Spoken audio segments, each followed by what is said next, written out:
رب ذوالجلال کے فضل اور توفیق سے جمعہ المبارک کی پرانوار ساعتوں میں مسجد میں حاضری کا شرف حاصل ہو رہا ہے۔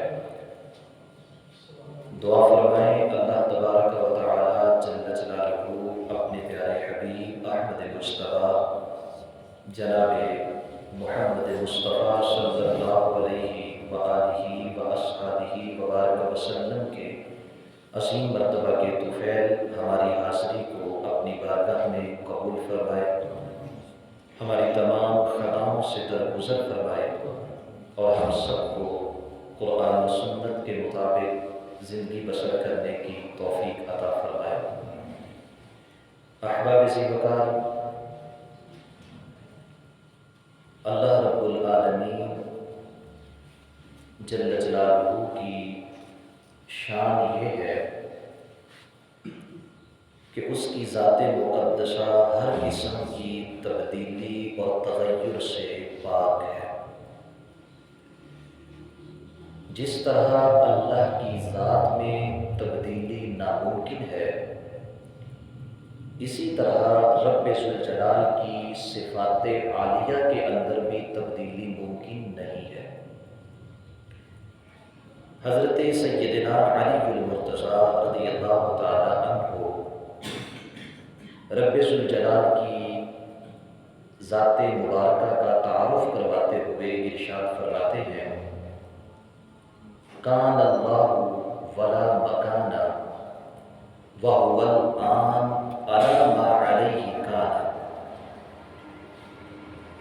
زمین و آسمان کو تخلیق کرنے سے قبل رب ذوالجلال موجود تھا،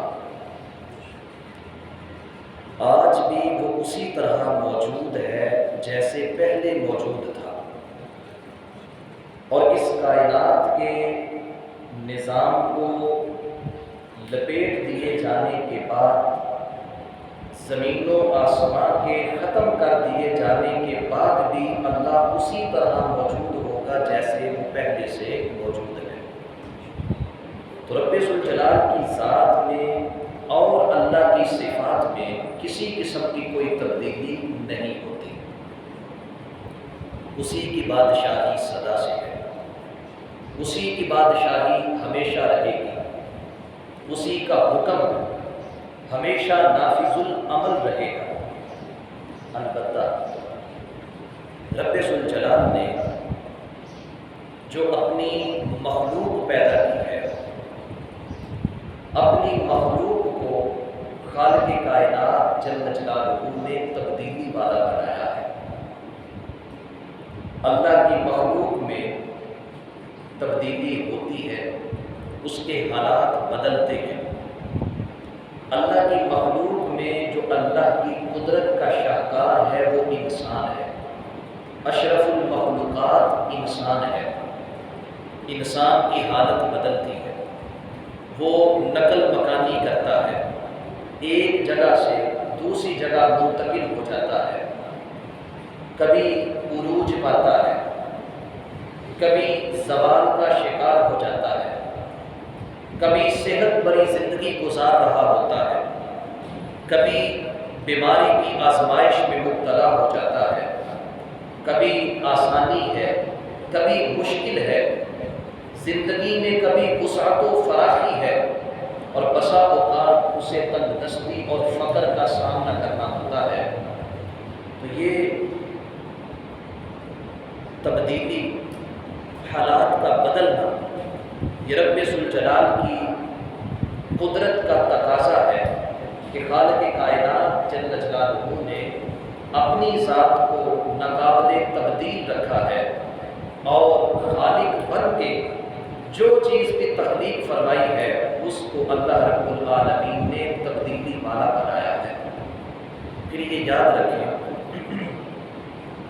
کہ جس طرح ایک فرد واحد کے اندر تبدیلی ہوتی ہے، ایک انسان کے جیسے حالات بدلتے رہتے ہیں، ویسے ہی اس فرد کا جس خاندان سے تعلق ہوتا ہے اس خاندان کے حالات بھی بدلتے ہیں، پارٹی کے حالات بدلتے ہیں، قوم کے حالات بدلتے ہیں، اور ملک کے حالات بدلتے ہیں، بدلتے حالات میں ایک مسلمان کا انداز کیسا ہونا چاہیے، یہ آج کی ہماری گفتگو کا موضوع ہے۔ بحیثیت انسان تبدیلی لازم ہے، بحیثیت مسلمان اس تبدیلی پر ہمارا رویہ کیسا ہونا چاہیے۔ دیکھیں، کبھی نعمت ملتی ہے، کبھی نعمت چھن جاتی ہے۔ نعمت کے ملنے پہ ہمارا رویہ کیسا ہو، نعمت کے چھن جانے پر ہمارا انداز کیسا ہو۔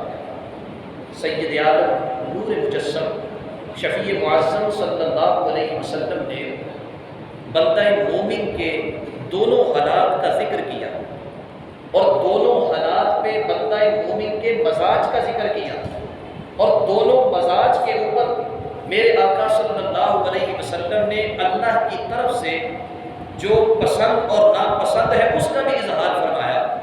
آقا فرماتے ہیں کہ مومن کی ہر حالت اس کے لیے فائدے کا باعث ہے۔ جب مومن کو نعمت ملتی ہے تو یہ شکر ادا کرتا ہے، جب نعمت چھن جاتی ہے یہ صبر کرتا ہے۔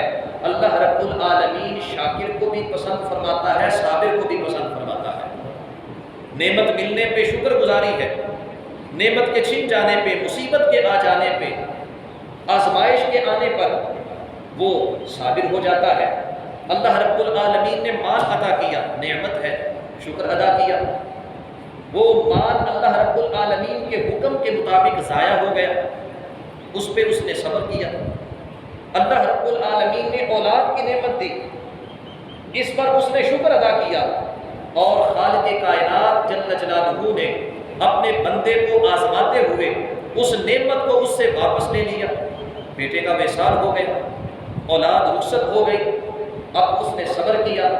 میرے آقا فرماتے ہیں کہ بندہ مومن کی یہ دونوں حالتیں، نعمت ملنے پر اس کا شکر ادا کرنا، مصیبت آنے پہ، نعمت کے چھن جانے پہ اس کا صبر کرنا، یہ دونوں حالتیں رب ذوالجلال کو پسند ہیں۔ اللہ راضی ہو جاتا ہے، اللہ درگزر فرماتا ہے، اور اللہ رب العالمین بدلے میں آخرت کے اندر اسے ان نعمتوں کا حقدار بنا دیتا ہے کہ جو نعمتیں ہمیشہ ہمیشہ کے لیے اس کا حق بن جائیں گی، اس کو عطا کر دی جائیں گی، اور کبھی اس سے وہ نعمتیں واپس نہیں دی جائیں گی۔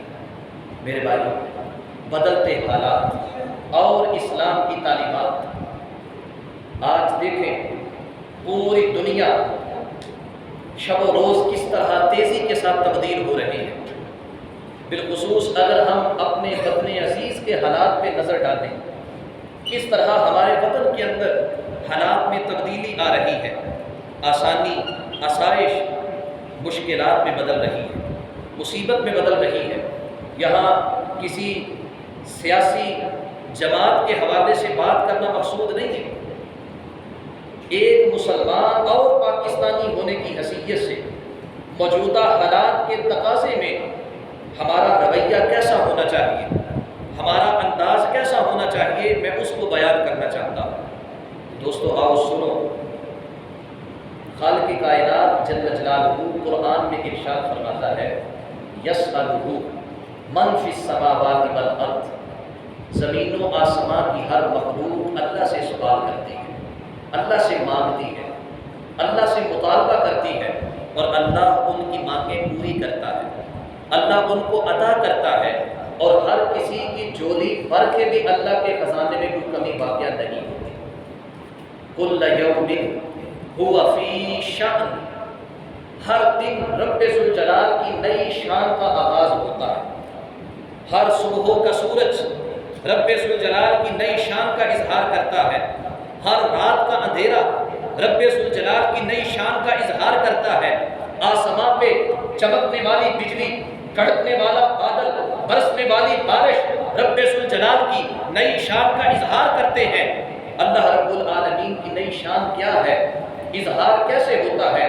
تفسیر نسبی میں ہے، ایک بادشاہ نے بڑے دربار میں یہ سوال کیا کہ لوگوں، اللہ فرماتا ہے کل یوم هو فی شأن، ہر دن رب ذوالجلال کی نئی شان کا اظہار ہوتا ہے، مجھے بتاؤ اللہ کی ہر دن نئی شان کا اظہار کیسے ہوتا ہے؟ بڑے بڑے وزیر، بڑے بڑے مشیر، بڑے بڑے عہدیداران وہاں موجود ہیں، لیکن سب کے سب خاموش ہیں، کسی کے پاس مناسب جواب نہیں ہے، کسی کے پاس قابل اطمینان جواب نہیں ہے۔ ایک کالی رنگت کا غلام، سیاہ فام غلام کھڑا ہوتا ہے اور عرض کرتا ہے، اے بادشاہ معظم، اگر آپ اجازت دیں تو میں کچھ عرض کرنا چاہتا ہوں اپنے رب کی بدلتی ہوئی شان کے حوالے سے، ہر دن اللہ کی شان کے اظہار کے حوالے سے۔ تو بادشاہ نے کہا، بتاؤ رب ذوالجلال کے اس فرمان سے مراد کیا ہے؟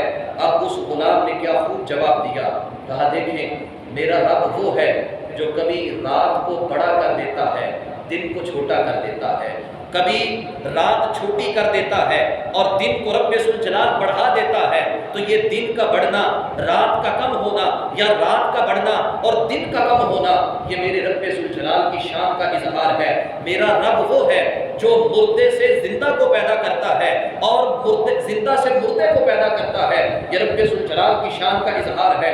رب وہ ہے جو بیمار کو تندرستی کی طرف لے جاتا ہے اور تندرست کو رب ذوالجلال بیماری کی آزمائش میں مبتلا کر دیتا ہے۔ میرا رب وہ ہے جو مصیبت زدہ کو آسانی عطا کرتا ہے اور آسانی میں رہنے والے کو مصیبت میں مبتلا کر دیتا ہے۔ میرا رب وہ ہے جو عزت والے کو اس کی کرتوت کی وجہ سے ذلیل و رسوا کر دیتا ہے، اور جسے لوگ ذلیل سمجھتے ہیں رب ذوالجلال اسے عزت کا تاج عطا فرما دیتا ہے۔ کہا، رب ذوالجلال مالدار کو محتاج بنا کر، محتاج کو مالدار بنا کر ہر روز اپنی شان کا اظہار فرما رہا ہے۔ جب یہ غلام نے بیان کیا، بادشاہ کو یہ جواب بڑا پسند آیا۔ بادشاہ نے فوری طور پہ ایک خلعت فاخرہ منگوائی، ایک بہترین جبہ منگوایا، دستار منگوائی، اور اس غلام کو غلامی سے آزاد کر کے، اس غلام کو اس کے معمولی کاموں سے چھٹکارا دے کر اسے اپنی وزارت کے اوپر مامور کر دیا، اسے خلعت فاخرہ پہنائی، اسے عزت کی کرسی پر بٹھایا۔ وہ غلام جب وزیر بن کے اس کرسی پہ بیٹھ رہا تھا، اس نے اس وقت بھی یہی اعلان کیا، کل یوم هو فی شأن، اے بادشاہ معظم دیکھ لے، میرا غلامی سے آزادی پا کر آپ کے وزیر بننا، یہ بھی میرے رب ذوالجلال کی شان کا اظہار ہے۔ کیا میں آپ کی وزارت کا اہل تھا؟ آپ نے جو اپنی وزارت کے لیے معیار قائم کر رکھا ہے، نہ میرے پاس اتنی طاقت ہے، نہ میرے پاس اتنی دولت ہے، نہ میرے پاس اتنی جاگیر ہے، میرے پاس تو کچھ بھی نہیں تھا، لیکن میرے رب نے آج مجھے اس وزارت کے منصب پہ جو فائز کیا ہے، یہ رب ذوالجلال کی اس شان کا اظہار ہے۔ کل یوم هو فی شأن، کہ رب ذوالجلال ہر روز اپنی نئی شان کا اظہار فرماتا ہے۔ تو میرے بھائیوں، اللہ رب العالمین کی یہ شان، اس کے اظہار میں انسان کے حالات بدلتے ہیں۔ تو بدلتے حالات میں پھر انسان سے اللہ رب العالمین کس چیز کا تقاضا کرتا ہے؟ آئیے اسے ہم جاننے کی کوشش کریں۔ اللہ کا تقاضا کیا ہے؟ یاد رکھیں، عروج، اقتدار، مال و دولت، عہدہ اور منصب، یہ اللہ رب العالمین کی طرف سے انسان کی آزمائش ہے۔ اللہ رب العالمین نے یہ عطا کر کے اپنے بندے کو آزمائش میں ڈالا ہے۔ سب سے ضروری، سب سے اولین فریضہ یہ ہے کہ انسان اپنے آپ کو تکبر سے بچائے۔ حالت بدلی، انسان خود کو تکبر سے بچائے۔ عمومی طور پہ ایسا ہوتا ہے، نعمت کے ملنے پر، آسائش کے آنے پر اور اقتدار حاصل ہونے پر انسان اپنی سابقہ حالت کو بھول جاتا ہے۔ حضرت مولا مرتضیٰ رضی اللہ تعالیٰ عنہ تو فرمایا کرتے تھے، اقتدار ملنے سے انسان کی اصلیت کھل کے سامنے آتی ہے، کہ جو انسان حقیقت میں ہوتا ہے، اس نے اپنی اس حقیقت کے اوپر ایک بناوٹی خول چڑھا رکھا ہوتا ہے، تصنع کے ساتھ، بناوٹ کے ساتھ اس نے اپنی حقیقت کو چھپا رکھا ہوتا ہے، لیکن جیسے ہی اسے اقتدار ملتا ہے، اس کی حقیقت کھل کے سامنے آ جاتی ہے۔ وہ ظلم پہ اتر آتا ہے، وہ زیادتی پہ اتر آتا ہے، وہ اپنے مخالفین کی زندگی کو اجیرن بنا دیتا ہے، وہ اپنے خلاف نظریہ رکھنے والوں کو نشان عبرت بنا دیتا ہے، وہ ان کے خلاف انتقامی کارروائیوں پہ اتر آتا ہے۔ کیوں؟ کیونکہ آج اس کے پاس اقتدار ہے، آج اس کے پاس طاقت ہے، آج اس کے پاس ریاست کی وہ ساری قوت ہے کہ جس کو وہ استعمال کر کے اپنے مد مقابل کو کچل سکتا ہے۔ وہ اپنی کل کی سابقہ حالت کو بھول چکا ہے، اپنی کل کی سابقہ حالت کو اس نے نظر انداز کر دیا ہے۔ میرے بھائیوں، ایسی صورت میں ہم کہیں دور نہ جائیں، ہم دور حاضر کے صاحبان اقتدار کو دیکھ لیں۔ کل تک کیا تھا اور آج حالت کیسی ہے؟ کل کیفیت کیا تھی، آج حالت بدلی تو حقیقت کیا سامنے آئی ہے؟ میرے رب نے قرآن مجید میں شیطان، فرعون، نمرود کا، حامان اور قارون جیسے بڑے بڑے متکبرین کے حالات کا ذکر کیا کہ کیسے رب ذوالجلال نے انہیں نشان عبرت بنایا، کیسے وہ قصہ پرینہ بن گئے۔ تفصیلات کا وقت نہیں، قارون کے حالات اگر پڑھے، میرے رب نے سورۃ القصص کی آیت نمبر 76 سے لے کر 82 تک کی 7 آیات میں اللہ احکم الحاکمین نے قارون کے حالات کا ذکر کیا۔ قارون مالی طور پہ ایک کمزور انسان تھا، لیکن بدنی اعتبار سے طاقتور تھا، خوبصورت تھا، خوبرو تھا، عالم دین تھا، عاجز منکسر المزاج تھا۔ لیکن رب ذوالجلال نے جب اسے دولت عطا کی، اللہ نے جب اسے اقتدار بخشا، اس کی حالت بدل گئی۔ اب اس حالت کے بدلنے کا تقاضا یہ تھا، عاجزی آتی، انکساری آتی، اللہ کی مخلوق کی خیر خواہی آتی، لیکن منافقت پہ اتر آیا، زکوٰۃ دینے سے انکار کر دیا، تکبر کرنا شروع ہو گیا۔ اللہ رب العالمین سورۃ القصص کے اسی مقام کے اوپر 4 نصیحتوں کا ذکر کرتا ہے۔ اہل علم نے اسے درد مندانہ انداز میں نصیحت کی، اسے آئینہ دکھانے کی کوشش کی، اسے حقیقت سے آشکار کرنے کی کوشش کی، لیکن اس کی آنکھوں پہ جو تکبر کی پٹی بندھی تھی وہ نہ کھلی۔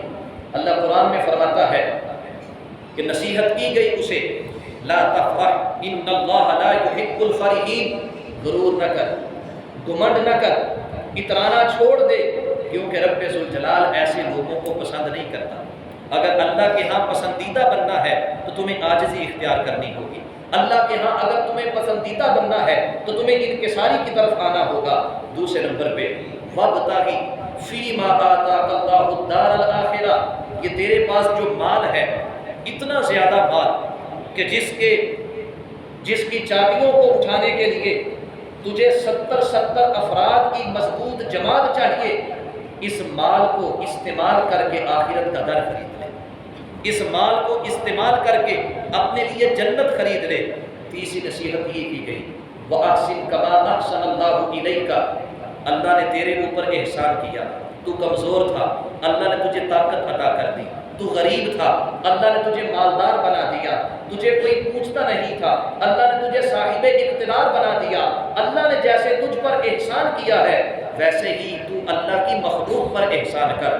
چوتھے نمبر پہ وَلَا تَبْغِ الْفَسَادَ فِي الْأَرْضِ إِنَّ اللَّهَ لَا يُحِبُّ الْمُفْسِدِينَ، زمین میں فساد نہ پھیلا، اپنے مال کو استعمال کر کے، اپنی طاقت کو استعمال کر کے، اپنے اقتدار کو استعمال کر کے زمین پہ فساد نہ پھیلا، کیونکہ اللہ فسادیوں کو پسند نہیں کرتا۔ اب اتنے حسین یہ الفاظ تھے، اتنی عمدہ یہ نصیحتیں تھیں، آپ ذر سے لکھنے کے لیے یہ الفاظ تھے، لیکن اس نے کیا کیا؟ اپنے غرور کی وجہ سے، اپنے تکبر کی وجہ سے، اپنے فسادی مزاج کی وجہ سے، اپنی دولت، اپنے اقتدار کے نشے میں آ کر اس نے کہا، سن لو، الا انما اوتیتہ علی علم عندی، یہ میرے پاس جو کچھ ہے یہ میرا ڈیوائن رائٹ تھا، یہ میرا فطرتی حق تھا، یہ مجھے ہی ملنا تھا، کیونکہ میں تو علم والا ہوں۔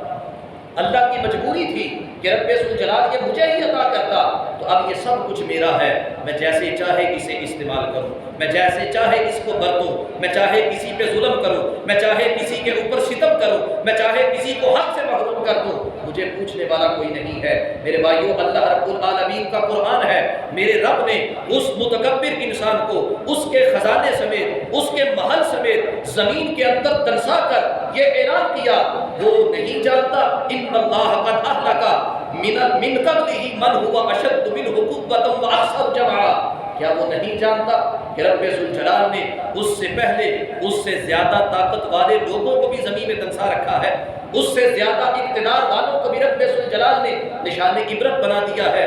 آج یہ کر و فر، آج یہ ظلم و ستم، آج یہ جاہ و حشم، آج یہ منصب کے اقتدار انسان کے لیے اسی صورت مفید ہے جب وہ اللہ کی مخلوق کی خیر خواہی چاہے۔ اگر وہ اللہ کی مخلوق کی خیر خواہی نہیں چاہتا تو میرے بھائیو یہی کر و فر، یہی جاہ و حشم، یہی اقتدار انسان کے لیے ایسا وبال بنے گا کہ دنیا کے اندر بھی وہ نشان عبرت اور غال قیامت کے دن بھی وہ ذلیل و رسوا ہو جائے گا۔ میرے آقا صلی اللہ علیہ وسلم کی حدیث مبارکہ ہے، شعب الایمان کے اندر حضرت امام بہقی نے حضرت عبداللہ بن عمر سے اس حدیث کو روایت کیا۔ آقا فرماتے ہیں ان للہ اقواما، بے شک اللہ کے کچھ بندے ایسے ہیں اختصہم بالنعم، جنہیں میرے رب نے نعمتیں عطا فرمائی، مال دیا ہے، اقتدار دیا ہے، طاقت دی ہے، ان کی سلام دعا ہے، وہ کہیں پہ فون کر دیں ضرورت مندوں کا کام بن جاتا ہے، وہ کسی کے ہاتھ پیغام بیچ دیں لوگوں کی مشکلات آسان ہو جاتی ہیں۔ اللہ رب العالمین نے ان کو نعمتیں عطا کی ہیں اور وہ کیا کرتے ہیں، لمنافع العباد، وہ اللہ کے بندوں کو نفع دیتے ہیں، وہ اپنے مال سے لوگوں کو نفع دیتے ہیں، وہ اپنی طاقت سے لوگوں کو نفع دیتے ہیں، وہ اپنے اقتدار سے لوگوں کو نفع دیتے ہیں۔ اور آقا فرماتے ہیں یقرہم فیہا ما یبذلونہا، جب تک وہ لوگوں کو نفع دیتے رہیں گے اللہ ان نعمتوں کو برقرار رکھے گا، مال بڑھتا رہے گا، اقتدار بڑھتا رہے گا، طاقت میں اضافہ ہوگا، دلوں میں محبت بڑھتی رہے گی۔ لیکن جس وقت وہ لوگوں کو نفع دینے سے رک جائیں گے، نہ مال سے نفع دیں گے، نہ اقتدار سے نفع دیں گے، فقط اپنی ذات کا سوچیں گے، فقط اپنے خزانوں کو بڑھائیں گے، فقط اپنی اولاد کو سٹینڈ کریں گے، نتیجہ کیا ہوگا، خالق کائنات جل جلالہ ایک ایک کر کے ان سے نعمت کو واپس لے لے گا، ان کی دلوں میں محبت جو تھی وہ نفرت کے اندر تبدیل ہو جائے گی، ان کے ساتھ جو لوگوں کے دل دھڑکتے تھے وہ لوگ ان سے متنفر ہو جائیں گے، ان کے نام پہ جو لوگ قربانیاں دیتے تھے ان سے دور ہٹ جائیں گے، اور ایک وقت آئے گا کہ وہ لوگ ذلت کا نشان بن جائیں گے، وہ لوگ عبرت کا استعارہ بن جائیں گے، وہ لوگ دنیا کے اندر بھی ذلیل ہوں گے، اور کل قیامت کے دن رب ذوالجلال انہیں علی رؤوس الخلائق رسوا فرمائے گا۔ احباب ذی وقار، حالات بدلنے کے بعد اگر ہم قرآن و سنت کی تعلیمات کے مطابق نہ چلیں تو پھر سوائے رسوائی کے اور کچھ نہیں ہے۔ بدلتے حالات، اسلام کی تعلیمات انسان کو وہ کچھ دیتی ہے کہ جن کا انسان تصور بھی نہیں کر سکتا۔ دیکھیں، اسلام کی تعلیمات سب سے پہلے دل کو سکون دیتی ہے۔ اسلام کی تعلیمات پر عمل کرنے کی صورت میں دونوں حالتیں، نعمت ملنے کی صورت میں، نعمت چھننے کی صورت میں، انسان کے دل کو سکون ملے گا جب وہ اسلام کی تعلیم پر چل رہا۔ نعمت ملنے کی صورت میں اسے شکر کا جذبہ ملے گا، نعمت چھن جانے کی صورت میں اسے رب ذوالجلال صبر کی توفیق عطا فرمائے گا۔ اسلام کی تعلیمات کے مطابق نعمت ملنے کی صورت میں رب ذوالجلال اسے بلائی کی توفیق دے گا، اور نعمت چھن جانے کی صورت میں بھی رب ذوالجلال اسے بلائی کی ہی توفیق عطا فرمائے گا۔ لیکن اگر نعمت ملنے چھننے پہ انسان اسلام کی تعلیم کو چھوڑ کے اپنا ہی انداز اختیار کر لے تو پھر اس کے نقصانات ہمارے سامنے ہیں۔ ہوائی فائرنگ ہو رہی تھی، کسی کا بچہ قتل ہو گیا، کسی کا بھائی قتل ہو گیا، کوئی خوشی کا اظہار کر رہا تھا لیکن اس کی خوشی کی وجہ سے کسی کے گھر میں صفحہ ماتم بچ چکی تھی، کوئی خوشی کا اظہار کر رہا تھا لیکن اس کی خوشی کے اظہار کی وجہ سے کسی کا سہاگ اجڑ چکا تھا، کوئی خوشی کا اظہار کر رہا تھا لیکن اس کی خوشی کے اظہار کی وجہ سے کسی کی گود ہمیشہ کے لیے اجڑ چکی تھی۔ تو میرے بھائیوں کیوں؟ کیونکہ اس نے اسلامی طریقہ نہیں اپنایا، اس نے وہ طریقہ اختیار کیا جس طریقے کو خدا بھی ناپسند کرتا ہے، مصطفیٰ بھی ناپسند کرتے ہیں۔ احباب ذی وقار، آئیے، میرے آقا صلی اللہ علیہ وسلم کا فرمان ہے جامع ترمذی کے اندر، رب ذوالجلال نے ایک اصول رکھا ہے، وہ اصول ہمیشہ سے نافذ العمل ہے۔ اللہ کے محبوب فرماتے ہیں من ضار ضار اللہ بہ، جو کسی کو نقصان پہنچاتا ہے اللہ کی طرف سے وہ نقصان پہنچانے والا خود نقصان کا شکار ہو جاتا ہے۔ انت برے کا برا، کما تدین تدان، جیسا کوئی کرتا ہے ویسا ہی برتا ہے۔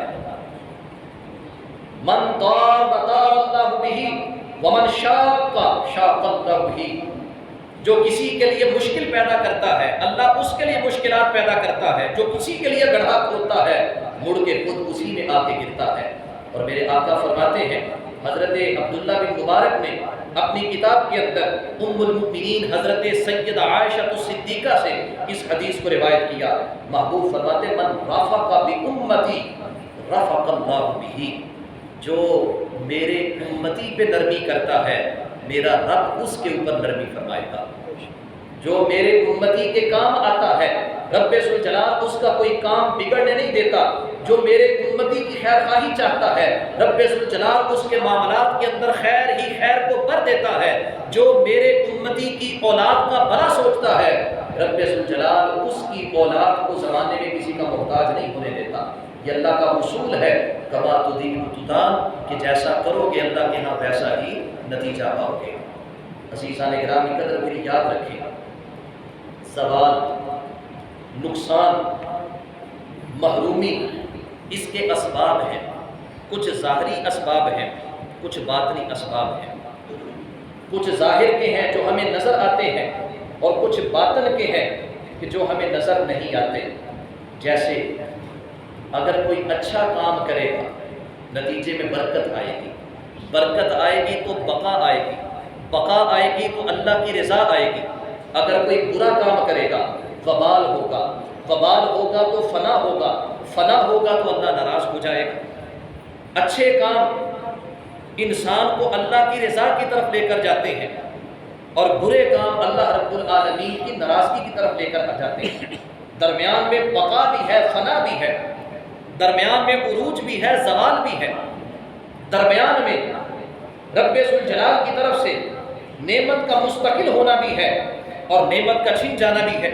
اب یہ انسان کے اپنے اعمال کے اوپر منحصر ہے کہ وہ رب ذوالجلال کی اس نعمت کو باقی رکھنا چاہتا ہے یا اس نعمت کو وہ فنا کی طرف لے جانا چاہتا ہے۔ سنیں میرے آقا نے کیا انداز بیان فرمایا۔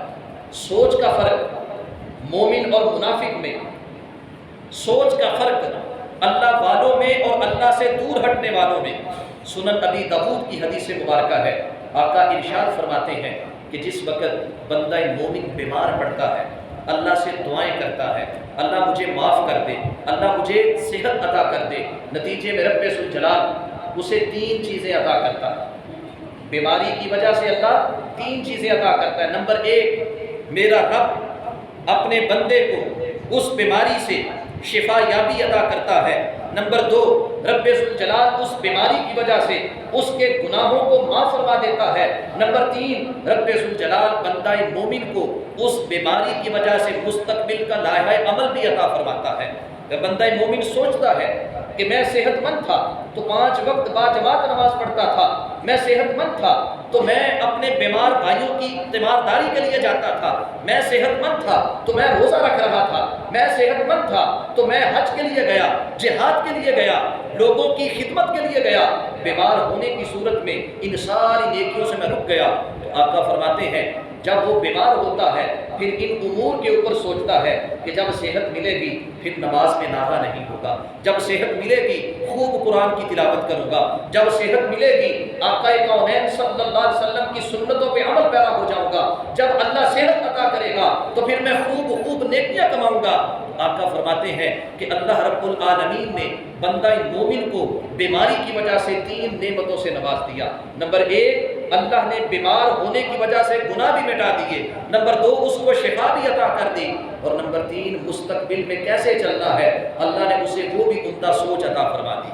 جبکہ ان منافق اذا مارد، جب وہ بیمار پڑتا ہے، سوچ کا فرق دیکھیں، جب منافق بیمار پڑتا ہے تو اس کی سوچ کہیں اور گم ہوتی ہے، میرے مال کا کیا بنے گا، میری اولاد کا کیا بنے گا، میں نے فلاں کام شروع کر رکھے ہیں وہ تو اختتام تک نہیں پہنچے، میری فلاں فلاں ذمہ داریاں ہیں، وہ ذمہ داریاں ابھی پوری نہیں ہوئی، میرے مال کا، میری اولاد کا، میرے جائیداد کا کیا بنے گا، وہ انہی گمبھیر سوچوں کے اندر مبتلا رہتا ہے۔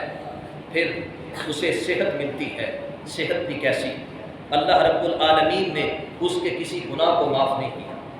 بیمار ہونے کی صورت میں گناہوں کے پر معافی کا قلم چل سکتا تھا، لیکن رب ذوالجلال نے گناہ معاف نہیں کیے۔ کیوں؟ کیونکہ یہ مومن نہیں ہے، منافق ہے یہ۔ آقا فرماتے ہیں اسے مستقبل کی کوئی فکر نہیں ہے، کان کل بعیر، اس کی حالت ہے کس جیسی؟ فرمایا اونٹ جیسی۔ اونٹ کی مثال دی، فرمایا وہ اونٹ اکلہ اہلہ ثم ارسلوہ، کہ جو چراگاہ کے اندر چل رہا تھا، مالک نے آ کر اس کو پکڑا، اس کو باندھ دیا، وہ بندہ رہا، پھر اس کو کھولا اور وہ چلا گیا۔ اونٹ کو کوئی خبر نہیں کہ میرے مالک نے مجھے پکڑ کے باندھا کیوں تھا، کوئی خبر نہیں کہ مجھے کھول کیوں دیا ہے۔ آقا فرماتے ہیں یہی حال منافق کا ہے، اسے اس بات سے کوئی فکر نہیں کہ میں بیمار پڑا تو بیماری کس لیے آئی، صحت یاب ہوا ہوں تو صحت یابی کس لیے ہے۔ مومن سوچتا ہے بیماری آئی تو میرے لیے عبادات میں مشکلات آ گئی، صحت ملی تو مجھے نیکیاں کرنے کا ایک موقع مل چکا ہے۔ تو دوستان مکرم، اسی طرح خالق کائنات جل جلالہ یہ بیان فرماتا ہے کہ جو بندہ مومن کی سوچ ہے وہ اس کے باطن کو سنوارتی ہے، اور باطن سے جب انسان سنور کے کوئی کام کرتا ہے تو اس سے برکت آتی ہے، برکت آتی ہے تو بقا آتی ہے، بقا آتی ہے تو رب ذوالجلال کی رضا آتی ہے۔ جب باطن بگڑ چکا ہو، جب باطن فساد میں مبتلا ہو چکا ہو تو پھر انسان برائی کی طرف جاتا ہے، برائی سے آنے والی نحوست انسان کے لیے وبال لے کر آتی ہے، اور وبال سے رب ذوالجلال انسان سے ناراض ہو جاتا ہے۔ اس واسطے آئیے حالات کی تبدیلی یہ مخلوق کی سرشت میں ہے، حالات کا بدلنا یہ رب ذوالجلال کی قدرت کے اظہار کا ایک انداز ہے۔ اللہ رب العالمین ہر دن اپنی مخلوق میں تبدیلی پیدا کر کے اپنی قدرت کا اظہار فرماتا ہے، اور ہمیں ساتھ سمجھاتا ہے کہ تم ایمان والے ہو، تم نے بدلتے حالات میں اسلام کی تعلیمات میں عمل پیرا ہونا ہے، تمہاری حالت اسلام کی تعلیمات کے منافی نہ جائے، کیونکہ اس کی صورت میں زمین و آسمان میں تمہاری رسوائی ہوگی، دنیا اور آخرت میں تمہارے لیے ذلت ہوگی، اور اگر تم قرآن و سنت کی تعلیمات پہ چلو گے تو نتیجے میں خالق کائنات جل جلالہ دنیا کے اندر عزت اور آسانی عطا فرمائے گا، اور قیامت کے دن بھی رب ذوالجلال عزت اور کامرانی عطا فرمائے گا۔ دعا ہے خالق کائنات جل جلالہ ہمیں اپنے ہر بدلتے حال میں ہمیشہ اپنی ذات کو یاد رکھنے کی توفیق عطا فرمائے۔ وآخر دعوانا ان الحمد للہ رب العالمین۔